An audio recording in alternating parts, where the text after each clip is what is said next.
عرض کیا بعض لوگوں کو ایسا لگتا ہے کہ رمضان میں لوڈ شیڈنگ ہوتی ہوگی، کچھ خزانے خدا میں بچت کے لیے لوگوں کو بھوکا اور پیاسا رکھا جاتا ہے، کچھ رزق بچا لیا جائے۔ نادانو، اللہ رب العزت جو پوری کائنات کا رزاق حقیقی ہے اسے کسی چیز کی کمی نہیں ہے۔ یہ روزے جو فرض کیے گئے خزانے میں بچت کے لیے نہیں بلکہ ہمارے جسموں کی اور ہماری روحوں کی اصلاح کے لیے، ہماری روحوں کی اصلاح اور جسموں کی اصلاح کے لیے ہمیں تقویٰ ملے۔ میں آپ کو بتاتا ہوں، ایک سوال میں آپ سے پوچھتا ہوں، آج رمضان میں یہ بہت ضروری ہے کیونکہ رمضان ہونے کے بعد بھی سب کو پتا ہے کہ چاند دکھتے ہی اللہ شیطانوں کو قید کر لیتا ہے، یہ سب کو پتا ہے۔ حدیث پاک میں بھی سرکش جنات اور شیطان دونوں قید ہو جاتے ہیں، ان کو قید کر دیا جاتا ہے، جب تک چاند نہیں دکھے گا یہ نہیں آئیں گے۔ لیکن جو 11 مہینے ہم بلیم ڈالتے تھے شیطان پر کہ ہم سے برائیاں ہو گئی، گناہ ہو گئی، کیوں؟ ارے شیطان ایسا کرا دیا، شیطان ویسا کرا دیا۔ اب رمضان میں کون کرا رہا ہے؟ شیطان تو ہے نہیں، پھر فجر میں سوتا کیوں ہے؟ بغیر نماز پڑھے ٹانگ پھیلائے ویسی نماز قضا کر رہے۔ کون سا شیطان تمہیں سلایا؟ ابھی تو شیطان ہے نہیں۔ ابھی بھی بہت سارے لوگ چوری کا کھانا نہیں چھوڑتے، بہت سارے لوگ جھوٹ، دغا، غیبت یہ رمضان میں بھی نہیں چھوڑتے ہیں۔ تو یہ ان کو کون سا شیطان کروا رہا ہے؟ کون سا شیطان یہ برائیاں کرواتا ہے؟ اس کے جواب کے لیے ایک چیز سمجھنا ضروری ہے۔ یہ بات تو مشہور ہے کہ ساری برائیاں شیطان کرواتا ہے، ابلیس کرواتا ہے نا؟ لیکن آپ کو وہ واقعہ معلوم ہے جب آدم علیہ السلام کو اللہ تعالیٰ نے پیدا کیا اور سارے فرشتوں سے کہا کہ سجدہ کرو، کل ہی کی تفسیر میں نے عرض کیا، اس میں ابلیس بھی تھا۔ ابلیس بھی اس وقت بہکا ہوا نہیں تھا، گمراہ نہیں تھا، وہ اچھا تھا۔ ابلیس تو بہت عبادت کرنے والا تھا اللہ تعالیٰ کی، تو اس نے اللہ کے حکم کو ٹال کر آدم کو سجدہ نہیں کیا، غرور میں کھڑا رہا، نافرمانی کیا۔ تو اب میں یہ سوال کرتا ہوں کہ ہر ایک کو گمراہ کرنے والا شیطان ہے، تو شیطان کو کس نے گمراہ کیا تھا؟ اس کو کس نے روکا سجدہ مت کرنا آدم کو؟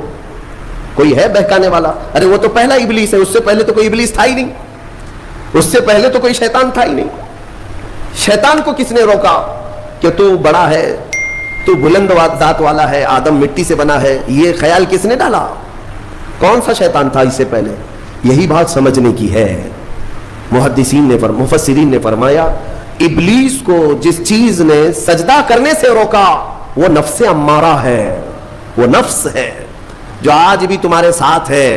ہاں، شیطان تو قید ہو جاتا ہے رمضان کے شروع ہوتے ہی، لیکن نفس تو ساتھ میں رہتا ہے۔ اب پتا چلا کہ رمضان میں جو کچھ بھی غلطیاں یا کوتاہیاں یا گناہ کچھ لوگوں سے سرزد ہوتے ہیں تو یہ نفس کے پجاری ہیں، نفس ان کے ساتھ ہے، یہ نفس کی غلامی میں آ گئے اور نفس کے شکار ہو گئے۔ اسی لیے قرآن میں اللہ تعالیٰ نے اپنے رسول سے بھی یہ فرمایا، اَرَأَيْتَ مَنِ اتَّخَذَ إِلَٰهَهُ هَوَاهُ أَفَأَنْتَ تَكُونُ عَلَيْهِ وَكِيلًا۔